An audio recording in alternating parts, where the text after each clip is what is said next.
Hi welcome to హాసగిల్ నేను మీ Manoj. So మహారాష్ట్రలో ఎన్నికలు జరిగే ఫలితాలు వచ్చాయి.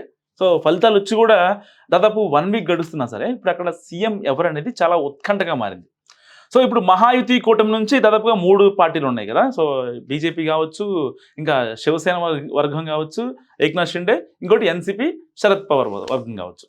సో ఇప్పుడు వీళ్ళ ముగ్గురిలో ఇప్పుడు ఎవరు సీఎం అనేది వాళ్ళకి తర్జన భర్జన జరుగుతుంది.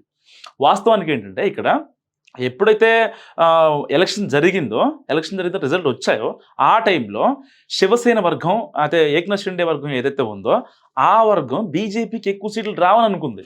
కానీ అంటే ఎంత వాళ్ళందరూ కలిసి మహాయుతి కూటమి అయినప్పటికీ కూడా మన కూటమిలో మనకే ఎక్కువ వస్తాయి అనే ఒక ఇది 3 పార్టీల వాళ్ళకు ఉంటుంది. సరే ఎన్సీపీ శరద్ పవార్కి ఇంకా అనుకున్న దానికంటే ఎక్కువ వచ్చారనుకుంటే అది వేరే విషయం. కానీ ఇక్కడ ఏక్నాథ్ షిండే వర్గానికి ఎక్కువ వస్తాయని భావించాడు ఆయన. ఎందుకంటే మరాఠా ఫ్యాక్టర్ బాగా కలిసి వస్తుంది. సో ఎందుకంటే చాలామంది మరాఠీలు కూడా ఏక్నాథ్ షిండేనే మళ్ళీ ముఖ్యమంత్రిగా ఉంటే బాగుంటుందని కోరుకుంటున్నారు. సో ఇలాంటి నేపథ్యంలో బీజేపీకి అనూహ్యంగా సీట్లు పెరిగాయి. సో ఆయనకు కూడా ఒక రకమైన ఇది ఉందన్నమాట. అంటే బీజేపీకి ఎక్కువ సీట్లు వచ్చాయి, మన పార్టీకి తక్కువ సీట్లు వచ్చాయని చెప్పి ఒక ఇది ఉంది. సరే అది ఎవరికైనా ఉంటుందని కామన్ అనుకోండి. కానీ ఇక్కడ ఏంటంటే ఇప్పుడు దాదాపు 1 వీక్ గడుస్తున్నా ఎందుకు సీఎం పదవి ఇవ్వడానికి అనౌన్స్ చేయడానికి ఎవరు క్యాండిడేట్ ఏ పార్టీకి అనే దానికి ఎందుకు అంతర్మథనం చెందుతుంది అంటే ఆల్రెడీ ఇప్పటికే ఢిల్లీలో బీజేపీ మీటింగ్ జరిగింది. అమిత్ షా ఆయన అధ్యక్షతన ఎవరైతే కీలక నేతలు బీజేపీ నేతలు ఉన్నారో వాళ్ళంతా కూడా ఒక మీటింగ్ ఏర్పాటు చేస్తున్నారు. ఎగ్జిస్టింగ్గా ఉన్న ఏక్నాథ్ షిండే వైపు వెళ్దామా, లేకపోతే బీజేపీ నుంచి సీఎం రేస్లో ఉన్న దేవేంద్ర ఫడ్నవీస్ వైపు వెళ్దామా, లేదంటే కొత్త సీఎం వైపు వెళ్దామా? ఇప్పటికే ఆల్రెడీ దాదాపు 3 రాష్ట్రాల్లో కొత్త సీఎంలు పెట్టారు.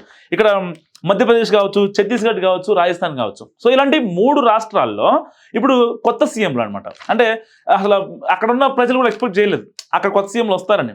బేసిక్గా ఇప్పుడు ప్రధాని మోదీ ఇప్పుడు మూడోసారి పిఎంగా అయ్యారు కదా. సో రెండోసారి లేకపోతే మూడోసారి పిఎం క్యాండిడేట్ మారుస్తున్నామంటే దేశ ప్రజల్లో ఏమనుకుంటారు అంటే అనూహ్యంగా అదొక బిగ్ షాక్ అనమాట. ఎగ్జిస్టింగ్గా ఉన్న వాళ్ళు వదిలేసి ఎవరికీ తెలియని వాళ్ళని పిఎం గానో సీఎం గానో చేస్తారని ఎవరు ఊహించరు. అది మరాఠీలైనా లేకపోతే దేశ ప్రజలైనా కావచ్చు.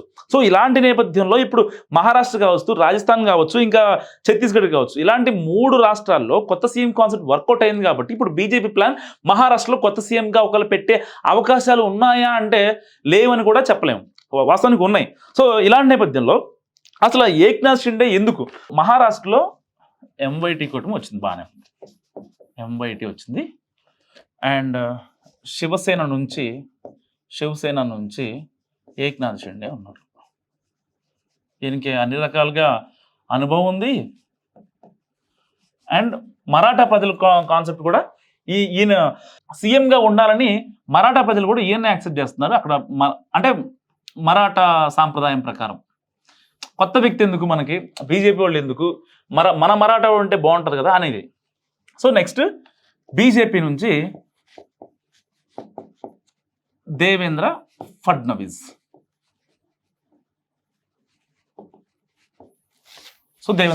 ఇప్పుడు ఈయన బీజేపీ నుంచి సీఎం రేస్లో ఉన్న అందరూ ఎక్స్పెక్ట్ చేసే వ్యక్తేనా. ఆల్రెడీ శివసేన నుంచి ఏక్నాథ్ షిండే సీఎంగా చేస్తున్నారు, మళ్ళీ ఆయన ఆశావాహుల లిస్టులో ఉన్నారు, అది అందరికీ తెలిసిందే. సో ఇంకోటి ఏంటంటే ఎన్సీపీ నుంచి అజిత్ పవార్,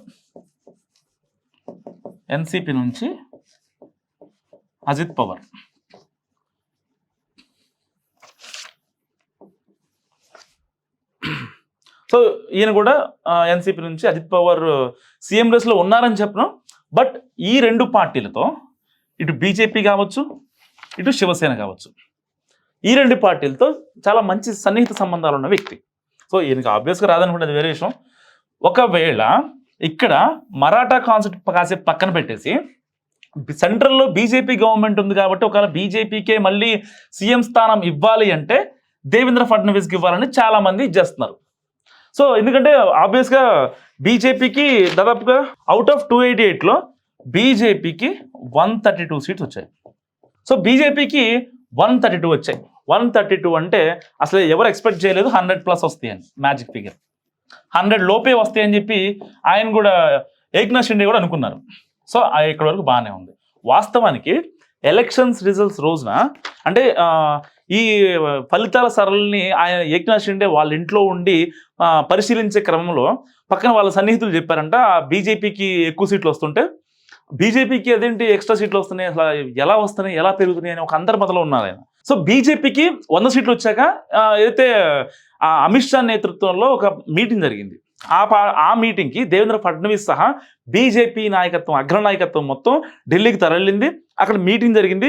వాళ్ళంతా కూర్చుంటూ మాట్లాడుకున్నారు. సో ఎందుకంటే గ్రాఫ్ పెరిగింది కాబట్టి, లోక్సభ ఎన్నికలతో కంపేర్ చేస్తే మహారాష్ట్రలో బీజేపీకి అసెంబ్లీ ఎన్నికల్లో గ్రాఫ్ పెరిగింది. ఇలాంటి నేపథ్యంలో ఎట్టి పరిస్థితుల్లో బీజేపీ సీఎంఏ ఉంటాడని చెప్పి చాలా మంది ఒక నిర్ణయానికి వచ్చారు. ఇప్పుడు దేవేంద్ర ఫడ్నవీస్ చాలా హ్యాపీగా ఉన్నాడు. ఎందుకంటే ఎట్టి పరిస్థితుల్లో సీఎం పదవి నాకే వస్తుంది, కానీ ఖరారు చేయట్లేదు. ఒకవేళ దేవేంద్ర ఫడ్నవీస్ కాకుండా ఏక్నాథ్ షిండేకి ఇద్దామా, బీజేపీ ఒప్పుకోదు. ఎందుకంటే బీజేపీకి ఎక్కువ సీట్లు ఉన్నాయి. వాస్తవానికి ఏక్నాథ్ షిండే చాలా స్ట్రాటజికల్ గేమ్ ఆడుతున్నారని చెప్పుకోవచ్చు. ఎందుకంటే ఇటు బీజేపీతో సన్నిహిత సంబంధాలు కుదుర్చుకుంటూనే మిగతా వాళ్ళ ఎన్సీపీతో కూడా మంచి మంచి సంబంధాలు ఉన్నాయి. ఎందుకంటే ఆయనకి ఇప్పటి వరకు అడ్మినిస్ట్రేషన్ కరెక్ట్గా చేశారని ఒక ఇది కావచ్చు, లేకపోతే కొన్ని రాజకీయ సమీకరణాల నేపథ్యంలో మరాఠా వ్యక్తి, ఎందుకంటే దేవేంద్ర ఫడ్నవీస్ ఈయన బ్రాహ్మణ్ కాబట్టి. సో ఇలాంటి నేపథ్యంలో కొన్ని రాజకీయ సమీకరణాల నేపథ్యంలో ఏక్నాథ్ షిండే వైపు ఉన్నప్పటికీ, కానీ బీజేపీ ఇప్పుడు ఒక డబుల్ గేమ్ ఆడుతుంది. ఎట్టి పరిస్థితుల్లో అక్కడ కొత్త సీఎంని కూడా తీసుకొచ్చే యోచనలో ఉందన్నమాట.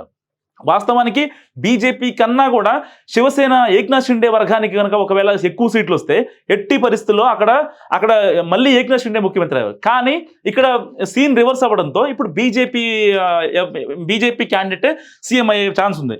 సో ఇప్పుడు ఇలాంటి నేపథ్యంలో ఇప్పుడు మళ్ళీ చాలా మంది ఆశావాహులు వస్తున్నారు. సో ఇప్పుడు మనకున్న లెక్కల ప్రకారం ఏంటంటే, ఇప్పుడు మహా తీర్పు నేపథ్యంలో ఒకవేళ గనక బీజేపీ నుంచి కొత్త సీఎం అభ్యర్థి గనక తెర మీదకి రావాలి అంటే అలాంటి వాళ్ళు 3 ఉన్నారు. ఒకళ్ళు వచ్చేసి వీళ్ళంతా కొత్త వాళ్ళు అనమాట.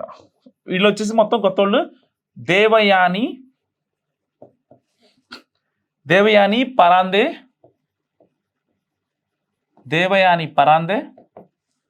And second one is Muralidhar తెలుసు అందరికీ, ఆయన సివిల్ ఏవియేషన్ సహాయ మంత్రి, అందరికి గుర్తుండే ఉంటుంది. ఇంకా Dombivli MLA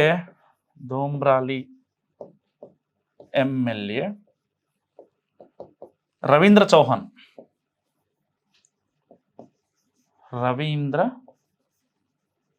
Chauhan he's from BJP. అంటే వీళ్ళు 3 బీజేపీ అనుకున్నది వేరే విషయం. బీజేపీ సీఎం కాబట్టి సీఎం లిస్ట్లో వీళ్ళు ఉన్నారు. సో దేవేంద్ర పరాందే నాసిక్ నుంచి, అండ్ మురళీధర్ వచ్చేసి ఈయన ఎక్స్ పూణే మేయర్, దాంతో పాటుగానే సివిల్ ఏవియేషన్ మినిస్టర్, సహాయ మంత్రి.